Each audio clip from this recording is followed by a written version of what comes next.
search for how to buy shares of Birks Group Inc. Birks is a heritage jeweler and retailer listed on NASDAQ under the ticker BGI. This is an educational walkthrough, not financial advice. To trade, you need a broker account, and we will use eToro as a neutral example to show the steps. After signing up, you must verify your account, usually by uploading an ID, and add funds to your balance before buying.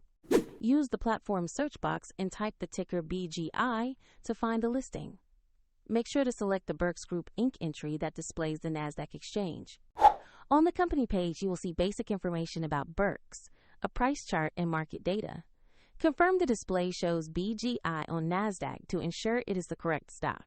To place an order, choose Invest or Buy. Enter the amount you want to allocate and review the order details before confirming. If the market is closed, your order may be scheduled or placed as a pending order.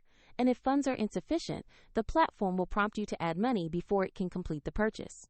Once executed, the position will appear in your portfolio view where you can monitor it. For convenience, the eToro link is in the description if you want to follow the same steps.